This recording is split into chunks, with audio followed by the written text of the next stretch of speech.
এরপরে সেকশনের কাজটা এখন আমি আপনাদেরকে দেখাবো। সেটা হইছে উইজেটের ভিতরে ক্যালেন্ডার। এই ক্যালেন্ডারটা নিয়ে এসে আমি কি কি করতে পারবো এই জিনিসটা আমি আপনাদেরকে এখন দেখাবো। আমি যদি ক্যালেন্ডারের মধ্যে ক্লিক করি তখন হচ্ছে এই ফুল ক্যালেন্ডারটা আমার সামনে আসবে। সামনে আসার পরে এই ক্যালেন্ডার থেকে আমি কি কি করতে পারবো, আমি যদি উপরের দিকে ফোকাস করি তখন আমি যদি এখানে ক্লিক করি ক্যালেন্ডারে, তখন আমি এটাকে কলামে ভাগ করতে পারবো, আর্কাইভে ভাগ করতে পারবো, মানে ক্যালেন্ডারটাকে আমি মেনু আকারে সেট করতে পারবো আর কি, ছোট বাটন আকারে, তারপর গ্রুপ আকারে সেট করতে পারবো। তো আমি আর কিচ্ছু করবো না, আমি এখানে অ্যালাইনমেন্টও করতে পারবো, করবো না কিছু এগুলা। দেন আমি ক্যালেন্ডারটা নিয়ে আসার পরে আমি টার্গেট করব ডান পাশে। এই ডান পাশে আসার পরে এখানে বলা হয়েছে টেক্সট কালার। তো আমি দেখি টেক্সট কালার দিয়ে কিসের কালার চেঞ্জ হয়। আমি টেক্সট কালার হলুদ দিয়ে দিই। হলুদ দেওয়ার পরে কি হয়েছে দেখেন, এখানে আমার দুইটা জিনিস চেঞ্জ হয়েছে, যেগুলো সিলেক্ট করা আছে ওইগুলো চেঞ্জ হয়েছে, এছাড়া কি আর কিছু চেঞ্জ হয়েছে? তো এই যে সিলেক্ট করা আছে মেবি ওইগুলো হচ্ছে সরকারি কোনো বন্ধ হইতে পারে, হয়তোবা হ্যাঁ সরকারি বন্ধ, এই কারণে হচ্ছে অটোমেটিকলি এটা সিলেক্ট করা হয়ে গেছে, এটা কালার। তো এটা দিয়ে হচ্ছে আমরা এরকম সরকারি বন্ধ সিলেক্ট করতে পারবো হয়তোবা, অথবা সরি ওইটা পোস্ট এখানে করা হয়েছে যে আমি আমার ওয়েবসাইটের ভিতরে কত কত তারিখে পোস্ট করছি, ওই জিনিসটা হচ্ছে এখানে শো করে দিতেছে, কারণ এটা তো আমার ওয়েবসাইটের জন্য এই ক্যালেন্ডারটা।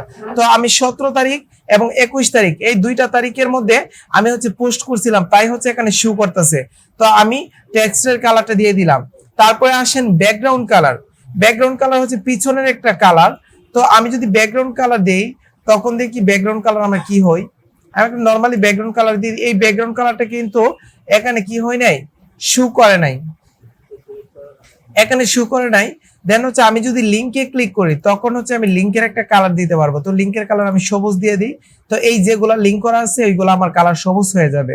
এতটুকু আমরা মোটামুটি বুঝতে পারছি যে কালার জিনিসটা কি। তারপরে যদি আমি নিচের দিকে আসি তখন আসেন টাইপোগ্রাফি। এই টাইপোগ্রাফির কাজ সবাই মোটামুটি পারবেন, আর কিছু শেখার কিছু নাই। আর আমাদের সাইজ স্মল, মিডিয়াম, লার্জ এবং এক্সট্রা লার্জ ওইগুলো আপনারা পারবেন। আমি যদি এখন অ্যাডভান্সে ক্লিক করি তখন আমি এখানে সিএসএস দেখতে পারবো, এটা কোডিং করে আমি কাজগুলো করতে পারবো। এখানে আর কিছু নাই, সিম্পল একটা ক্যালেন্ডার আমি নিয়ে আসতে পারবো।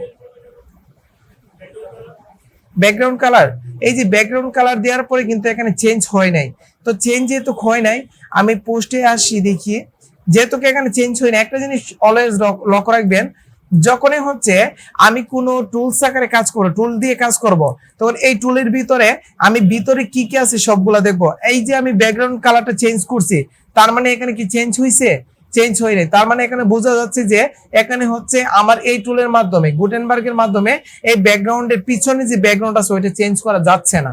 এরপরেও আমরা কি করতে পারি, এরপর এখান থেকে রিসার্চ করে দেখতে পারি যে আর কোনো ব্যাকগ্রাউন্ড কালার চেঞ্জ করা যায় কিনা। এখান থেকে প্রত্যেকটা টুল ধরে ধরে আমরা রিসার্চ করব, আমরা দেখব। তবে আমার জানা মতে যেহেতু এই ব্যাকগ্রাউন্ড কালার দিচ্ছি, দেওয়ার পরে আসা নাই, তার মানে এখানে ব্যাকগ্রাউন্ড কালারটা চেঞ্জ হবে না মনে হয়। তো হ্যাঁ, এটা হচ্ছে এটার জন্য আমি এলিমেন্টরটা ইউজ করতে পারবো। এই কারণে আমি বারবার এলিমেন্টরের কথা বলি, এলিমেন্টর দিয়ে সবকিছু করা যায়। এলিমেন্টর দিয়ে আমি চাইলে এই যে আমাদের ক্যালেন্ডার আছে না, এই ক্যালেন্ডারের পিছনে একটা ছবি এড করতে পারবো, যে ছবিটাকে আমি কি করব, ব্লার করে দিব, হালকা ব্লার করে দিব, এর উপরে ক্যালেন্ডারটা দেখা যাবে, খুব সুন্দরভাবে ফুটে উঠবে। তো এরকম ভাবে আমি করতে পারবো এলিমেন্টরের মাধ্যমে। তো আমি গুটেনবার্গের মাধ্যমে তেমন ভালো কিছু করা যায় না, আমি সিম্পল ভাবে আপনাদেরকে দেখাইতেছি যে কি কি করা যায়। Okay fine. তারপর এই সেকশন গেল আমাদের ক্যালেন্ডার। ক্যালেন্ডারের পরে আমি আরেকটা সেকশন নিয়ে আসি। এখানে আমি এন্টারে ক্লিক করে একটা প্লাস বাটনে ক্লিক করব, তারপর আমি আরেকটা সেকশন নিয়ে আসব। আরেকটা সেকশন হচ্ছে আমাদের ক্যাটাগরাইজ। এই ক্যাটাগরাইজ জিনিসটা কি, আমি যদি ক্যাটাগরির মধ্যে ক্লিক করি তখন হচ্ছে আমার কি হয়ে যাবে, এখানে হচ্ছে আমার ক্যাটাগরিটা এখানে শো করবে। দেখেন এখানে ক্যাটাগরিটা শো করতেছে। এই সেকশনটাকে আমি ডিলিট করে দিই, এই সেকশনটাকে আমি আর্কাইভের সেকশনটাকে ডিলিট করে দিই, দেখতে আমার সুবিধা হবে। এখন দেখেন আমি ক্যাটাগরাইজের মধ্যে ক্লিক করার পরে আমার দুইটা ক্যাটাগরাইজ আসছে। আমি যে পোস্টগুলো এখানে দিছিলাম, এখানে হচ্ছে কয়েকটা পোস্ট দেওয়া ছিল। আমি যদি আমার মেইন ওয়েবসাইটে আসি, .com পর্যন্ত আসব, আসার পরে .iu পর্যন্ত আসার পরে এখানে আমি পোস্টের মধ্যে ক্লিক করব। ক্লিক করার পরে এখানে 3টা পোস্ট আছে। এই 3টা যে পোস্ট এখানে পাবো, আসুক লোডিং হইতেছে। আমি যে এখানে 3টা পোস্ট পাবো, আপনারা বলবেন এই 3টা পোস্ট কয়টা ক্যাটাগরি ভিত্তিক হয়ে গেছে, মানে কয়টা ক্যাটাগরির উপরে হয়েছে। একটা হচ্ছে বিউটি আর একটা হচ্ছে সৌরভ নামে, 2টা ক্যাটাগরি আন্ডারে হয়েছে। তো আমি যদি পোস্টে আসি তখন আমি দেখতে পারবো এখানে 2টা ক্যাটাগরি, একটা হচ্ছে বিউটি আর একটা হচ্ছে সৌরভ আমার নামে। তো এই যে 2টা ক্যাটাগরি আছে, আমার এখানে ক্যাটাগরি ভিত্তিক আমি সাজাইতে পারবো। এখানে আসার পরে এখানে ক্লিক করে আপনারা আর কিছু করার দরকার নেই, এগুলো কিছু কাজ নাই। আমি ডান পাশে কাজ করব। এই ডান পাশের ভিতরে আমি যদি ক্যাটাগরির ভিতরে ক্লিক করে, ডান পাশে প্রথমে আছে আমাদের সেটিং বাটনের ডিসপ্লে এজ ড্রপ ডাউন। আমি যদি এখানে ক্লিক করি তখন আমার এই সেকশনটা ড্রপ ডাউন আকারে সেট হয়ে যাবে। এখানে ড্রপ ডাউনে ক্লিক করলে যে কোনো কেউ পার্সন দেখতে পারবে যে আমার ওয়েবসাইটের মধ্যে আমার টোটাল কয়টা ক্যাটাগরি আছে এবং কয়টা পোস্ট আছে। আমার ক্যাটাগরি গুলো দেখতে পারবে, কোন কোন ক্যাটাগরিতে আমি পোস্ট গুলো করছি। কেউ যদি আমার ওয়েবসাইটে আসার পরে, আমার ওয়েবসাইটটা হচ্ছে ট্রাভেল রিলেটেড, এখানে অনেক কোয়ালিটির ট্রাভেল আছে। আমি যদি ক্যাটাগরির ভিতর আমি যদি সিলেক্ট করে দেই, এটা হচ্ছে কুমিল্লা রিলেটেড, কুমিল্লা লেখে যদি আমি ক্যাটাগরিটা সিলেক্ট করি, আরেকটা ক্যাটাগরি দিব সিলেট রিলেটেড, তখন কেউ যদি চাই কুমিল্লাতে ঘোরাফেরা করবে, তখন আমার ক্যাটাগরি কোনটা সিলেক্ট করবে, কুমিল্লা। তখন কুমিল্লার ভিতরে যত ঘোরাফেরার ভিডিও আছে সবগুলো আমার ক্যাটাগরির ভিতরে থাকবে। তো এই জিনিসটা মানুষের খুঁজে পাওয়ার জন্য সহজে, তখন হচ্ছে আমি ক্যাটাগরি গুলো এখানে সিলেক্ট করে সেট করে দিতে পারি আমার উইজেটের মধ্যে, কেউ যেন খুঁজে বের করতে পারে আমার ওয়েবসাইট সম্পর্কে। তো এটা হচ্ছে আমাদের ক্যাটাগরি। তো আমি চাইলে ড্রপ ডাউন আকারে দিতে পারবো। তারপরে কি আছে, আমার পোস্ট, আমার কোন ক্যাটাগরিতে আমি কয়টা পোস্ট দিলাম ওই জিনিসটা হচ্ছে আমার এখানে শো করবে, মানে কয়টা পোস্ট রয়েছে এই জিনিসটা এখানে দেখা যাবে। তো আমি যদি এখানে ক্লিক করি শো পোস্ট, এখন দেখেন দেখাচ্ছে যে বিউটি যে আমাদের ক্যাটাগরিটা আছে এর ভিতর আমার একটা পোস্ট রয়েছে, এবং সৌরভ নামে যে ক্যাটাগরিটা আছে ওইটার মধ্যে 2টা পোস্ট রয়েছে। তো এই জিনিসটা আমরা দেখতে পারবো। তারপরে এরপরে 3 নম্বরে আসেন।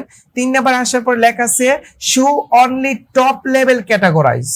এখানে যদি এইটাতে ক্লিক করি তখন আমার ক্যাটাগরির ভিতরে টপ রেটেড ক্যাটাগরি যেগুলো আছে ওইগুলো হচ্ছে আমার এখানে শো করবে, উপরে শো করবে। তো আমার মাত্র 2টা ক্যাটাগরি, তাই হচ্ছে আমাকে বলতেছি 2টা ক্যাটাগরি হচ্ছে আমাদের টপ রিলেটেড। যদি বেশি ক্যাটাগরি থাকতো তখন হচ্ছে আমাকে স্পেসিফিক ভাবে বলে দেওয়া হইতো এখানে। আশা করি সবাই বুঝছেন। তারপরে আমি নিচে আসি, এরপর লেখা আছে শো এমটি ক্যাটাগরি। আমি যদি এখানে ক্লিক করি আমার যত ক্যাটাগরি আছে, বাকি ক্যাটাগরি আছে সবগুলো আমার শো হয়ে যাবে। এমটি ক্যাটাগরি সহ আমার যত ক্যাটাগরি আছে সব শো হয়ে যাবে। এগুলো এমটি ক্যাটাগরি মানে এর ভিতর কোনো আমি পোস্ট ইউজ করি নাই, শুধু আমি ক্যাটাগরিটা লিখে আমি ফোল্ডার ক্রিয়েট করলাম।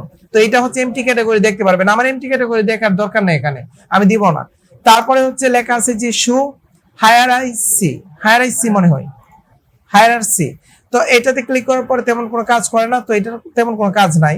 তো এটা হচ্ছে আমাদের ক্যাটাগরি ভিত্তিক পোস্ট। তারপরে এখানে আসার পর আমি যদি ডিজাইনে আসি তখন আমি এখানে কি করতে পারবো, এই ক্যাটাগরিটাকে ধরে আমি টাইপোগ্রাফি থেকে আমি দিতে পারবো সবগুলো টাইপোগ্রাফি। তারপর আমি সাইজ রিসাইজ করতে পারবো, স্পেসিফিক সাইজও করতে পারবো, ডাইমেনশন থেকে আমি পেডিং মার্জিনও দিতে পারবো। এটা হচ্ছে আমাদের ক্যাটাগরি সিস্টেম। এই 2টা জিনিস আশা করি মোটামুটি সবাই বুঝছেন।